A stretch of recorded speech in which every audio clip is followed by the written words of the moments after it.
Hello, and we're back. We're back doing this comedy thing again. Why? You know, I thought you were just telling. I was just telling myself, no kidding, about a half an hour ago, that we were gonna just kind of put this channel to rest. We weren't gonna demolish it. I was gonna return later to it, but we were just kind of put it asleep. It's like old Yeller, put it to sleep for a little while and focus. Because I have a lot of other projects, a lot of content creation projects. We're at the spectrum of the social media community, and I'm also trying to move forward to folks because in another on one of my other channels, it's a music channel. I'll be honest with you, I was raging. I raged really bad during one episode, and I'm ashamed of it. I'm not proud of it. I want to go on to it and delete it, but I get overwhelmed. I keep writing. Hold on. Keep writing the directions down. I don't know if you can see it. I can't read my own handwriting. It's horrible. I don't know what I wrote. I get overwhelmed. I'm gonna burp. Thanks for but Baron, you see what I'm going through? I'm having another Jim Ignatowski moment. What was I writing about? What was I talking? You see how functional I am? Now, why am I coming here professing shit to you? I swear I had sworn that I wasn't gonna. Oh yeah, I forgot the microphone. That's what I remembered. The last episode, I did this, and I don't know. See, folks, this is what I did a lot when I was hitting the open mics. As I was revving up for them, or I'd be walking around the street, or maybe I was wishing I had a platform, wishing that I had come on with a stage, an audience. I would walk. Come on, I know some of you have done that. Just walk around and say, "Hey, what's going on? How you doing?" Pretending you're Mike Douglas. I used to Mike Douglas of my time. You know what I'm saying? I got the habit of doing it, so I started doing this on this particular channel, and I like it. You gotta do things for yourself first. Do things yourself first, folks, and then the tree will become bountiful, and the leaves will fall upon you, and those leaves mean dollar bills. Anyway, prepaid legal services. I'm looking into that right now. You ever heard about prepaid? I don't even want to mention it. It involves a gory case. Look it up. I don't want to bring it. It's haunted from the past, and I don't want to cause their family any ill will because they went through hell, and I'm hoping they are at peace right now. But prepaid legal services is a service that I haven't even checked it. I'm gonna look at it. I don't know why I'm advertising for them, but I haven't even looked. Switch my microphone to side. I need a last shot of Rockstar Energy. I gotta stop this shit, man. It hurts like shit. You keep drinking that shit. All right, I know, but it revs me up. Otherwise, I get sleepy. I'm an old man. I get tired. I can't drink anymore. I don't drink alcohol. Really, I just want to stop doing everything, But either way, even if I'm going to do something, then I'm going to get the camera and do it. I'm so goddamn dysfunctional, I might as well. Come on, stoners are making a lot of money playing games. Millionaire stoners. I'm sitting there. I don't know what the hell they're doing. Give me some cup of coffee. A donut, $5 to whatever. I don't give a crap. No big deal to me. I'm not greedy. I'm ready to get to work. I just don't want to drive anywhere. I'm scared to drive. I'm just traumatized. Stay home most of the time. The big event to me is the old granny outing. Granny with a hat, feather up there, putting along the Chrysler. Come on, get out of the way, Granny. I'm Granny. Yeah, watch out. Yeah. You don't know what I have. No, I never. No, come on, don't take me seriously. Who knows? You know what I'm saying? But anyway, I'm more scared. I'm less as scared as you are. Let's put it that way. I can tilt the camera. I got a nice Schwinn bicycle. I got a Highboy full of electric scooter. I could have another electric scooter called the Ghost. I was thinking about getting the 9-bot. So I'm good on wheels, but where I am, I get creamed. doing that. I'm cream puff. I wouldn't make right here. Even walking like with a green light just across the street sometimes is hazardous for your health. It's still car centric. A lot of hey, let's just talking comedy. Sometimes I'm gonna get a soapbox. Sometimes I'm not gonna be funny. Just if anybody tuned in thinking they were gonna be laughed all the time, it doesn't work out here because I'm a serious kind of guy. I'm more serious than I'm into humor sometimes. Sometimes I want to talk about morbid things sometimes, I don't know. Anyway, I don't know. Reflections, thoughts? Big, it's kind of weird. You're a faithful audience. Looking at you guys, okay? It's kind of like looking like, who was the tall one? CP30, right? Was he the tall one? He was the one who could talk, and R2D2, he was a short one who rode along with CP3. You guys are CP30. When I'm looking at you guys, what I mean is, I have, I imagine your phones are the same too. A lot of these phones, these Androids, they have three lenses piled on top, like a traffic light, right? 3, 1, 2, 3. And looking at it, I think of CP30. He had that kind of face. He had like 3 headlights. I think it was Master. CP30 called Luke Master, called somebody Master. I don't know. I need Obi-Wan Kenobi to come back to the dead right now, because I'm old enough to become Obi-Wan Kenobi. That's why. Yeah, no, Obi-Wan Kenobi. He's the Mr. Miyagi. He's like the ninja. He's like the the Ninja Turtles, like Splinter. He's like the guru, the master. Asian arts and martial crafts. I sat in my cage and I watched my masters, Daniel's son, fighting. No good defense. No, seriously, man. I always like that because they always taught, they professed fighting is no good. Defense always is a defensive, not as an aggressive art. And that was the problem with Cobra Kai. Their philosophy was attack. They had an aggressive motto, where Mr. Miyagi was more philosophical, wax on, wax off. No, hey guys, yeah, I think that in my head sometimes. Yeah, wax on, wax. I know, wax on, wax on, wax off. As really a philosophical term for just living life, waxing on, like practicing, whatever. When I'm walking down the street, I told you I have that little fist in my hand, and I'm talking to the megaphone. That's waxing on and waxing off. Comprende? Voulez-vous comprendre pas? Or oui or no? Or si or no? Do you understand? Yeah. Wax on, wax off is really meaning. All right, I'm gonna let go of the mic for a second because I'm gonna teach you. I normally don't use props. I use my hands. I'm gonna try it with the rag first. See how that works out. Doesn't work out with my hands, all right? Can I have a cup of coffee first, please? Thank you. All right.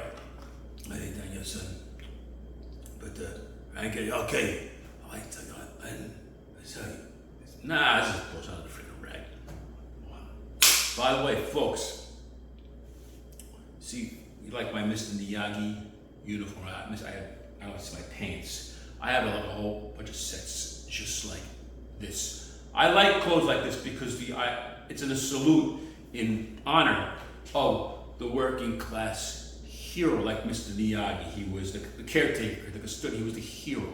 He can kick anybody's back. He was an undercover, or like Luke Cage. I think he sweeps up the dirt in the barber shop, and he can kick in Harlem from uptown down to downtown to west east side, wrapped around from the East River to the Harlem River Drive. He can wrap your skull if you're evil around a stop sign, And he's Luke Cage. He probably has dicky shirts like this. Or here's another working class hero. He wore whites, but it's still working class. Steven Seagal, back in the day. He was in Under Siege, and beginning of the song, the movie, they played Voodoo Child, Jimi Hendrix. Because now every time you hear the song, if you know the movie, you got to picture the ship coming. That's a ship with the movies and they big huge waves, and you hear ding ding ding ding ding ding ding ding ding ding ding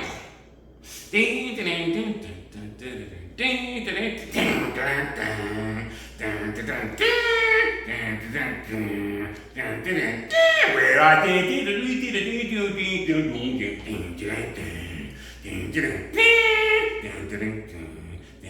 because I'm a voodoo child, and the souls. All right, I'm out of breath. Can I get some water, please? Please, agua. Uno momento, por favor, please. Gracias, uno momento. Fermi los ojos, uno momento, están aquí. Gracias. Jesus Christ. I'm like, yeah, I'm in my kitchen with it. No, it's weird because I don't have people over. I don't like having guests over. You better get it quick because I'm ready to go. I don't care. I'll go. You remember a movie, Al Pacino, Robert De Niro, Heat? And De Niro said, I'll be ready to move on a drop of a dime. He'll drop a rubber. He'll just get going because if he hears a heat coming, he'll move on a drop of a dime. He tells it to Al Pacino. I'll move on a drop of a dime too, just like in that. Oh, well, just one reference. Sorry, Steven Seagal. Steven Seagal was just a cook. Please remember Heat. Steven Seagal. Salute to you, Steven Seagal. He was just, I'm just a cook. Salute to the caretaker, Mr. Custodian, Mr. Miyagi. To Steven Seagal, a salute to Carl, the custodian in the Breakfast Club, who is the eyes and the ears of the EC working class hero, folks. Back to Heat, Robert De Niro, Al Pacino. So, De Niro said, I'm ready to move on a drop of a dime. His name is Neil. Neil is the protagonist, the bad guy, the evil guy, the casino guy, and Al Pacino is just a crazy, stupid cop who gets off on this kind of crime, and they're both criminals. Anyway, in that movie, as a reference, I use it. I'm ready to move in a drop of a dime. I'm like his cat. I've been hustling. I've been moving around. I've been going places. I travel. I threw out most of my stuff. Most of my stuff fits in my car, and I'm ready to throw more stuff out too. Yeah, I could probably whatever doesn't fit into my car, I could probably just put into a little tiny U-Haul van, and now it would probably still have plenty of space. I just fill myself into a U-Haul van. I'm ready to rock and roll. I'm a man on the move. I want to keep sailing. I don't want to stay anywhere anymore. Sorry. Time's running out, man. It's always been my fantasy to be Captain James T Kirk of the Starship Enterprise, right? They sailed on the restaurant. Well, to me, the Enterprise, it looked like one big restaurant. I don't know, some like World's Fair restaurant, didn't it? Flying in space in the dark with the stars. Well,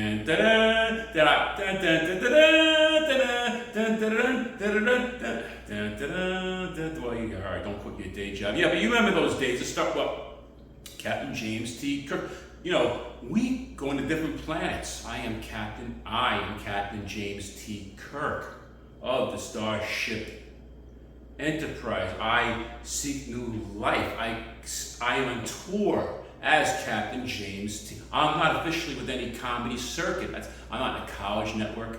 I'm not performing in clubs. I am Captain James T Kirk of the Starship Enterprise, because we come to your planet. We come to you to learn about you and for you to learn about us. Are you Zod? Who is Zod?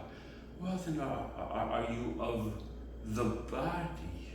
What do you mean? Are you of the body? We must find Lazarus. Lazarus has seized Spock had lost his brain. Where was Lazarus? Spock had a light bulb in his brain. He was going to fry. They were going to fry Spock. They had to save Spock, and it was a reference to a Lazarus. And one particular. I see, I'm old school tricky. I don't know the new crap. I watch the Data Plan and Captain, good actors, but I'm old school. Captain James T Kirk, with Lieutenant Uhura, and Scotty, and Bones.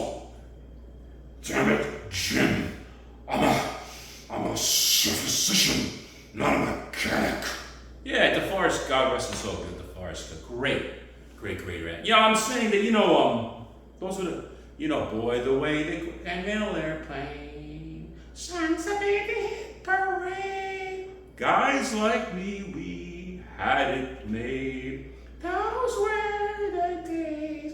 And who you were then. Girls were girls. Oh God. Today, girls were girls and men were men. Mister, we can use a man like Herbert Hoover again. Didn't need a welfare state. Everybody knew his Piola allowance. Those were the days. Yeah, don't quit your day. I walk on this jam. This is talking bullshit, BS. I'm tempting to sing. It's okay. Hey, I gave the old working class. Try working class here. I walk the line between reality, between anonymity and extrovertity, whatever you want to call it. There's an extreme, neither extreme. No go Danielson fighting, no go Danielson. If you got to the end of this, can I make one recommendation before I sit down? Because I really need to sit down and I'm thirsty. I need to rest. Check out, okay? And this is a salute. I always give salutes. If I mention someone's name, I'm giving you a salute. It means great work. I want to recognize you because you, as an artist, you touched me and you touched other actors and you just did a good piece of work.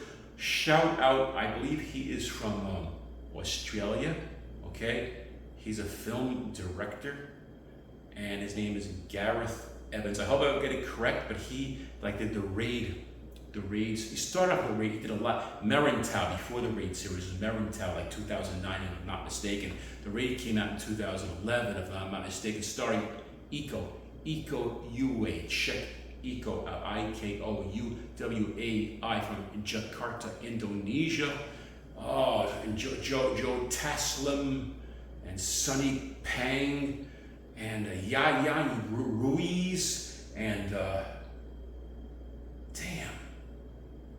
I'm forgetting stuff, but there was more. I'd have to start watching. I was very impressed. A great piece of work. I'm talking about, you want to know about superheroes, fighters, another form of Silo, Silot, Silo. And Iko got other gigs. I think he was later in the Fast and Furious series. You know him. You are aware of him. And if you went to 7-Eleven to Redbox DVDs, then you knew about the Raid. That's how I know about Iko. From the Raid, from the DVD at 7-Eleven, the red box. I watch this with my stupid little goddamn dumb laptop, portable, mobile, stupid DVD that spun around like a freaking record player and kept jamming on me. I gotta stop. But you get the point. That's why check out the Raid, because there's a Raid 1, there's a Raid 2, a Raid Redemption. People come back from the dead and get killed again. Yeah! The first one takes place in the projects. No, not the New York projects. I don't know, Hong Kong, somewhere in Asia, probably Indonesia. I don't know. I don't want to say. I'm ignorant. Sorry, I haven't been there. I really don't want to go there. I just want to see the USA. That's all I ask. My final tour, my first and final tour, USA. But the Raid, my final close. Thanks for being with me, and Kirk out.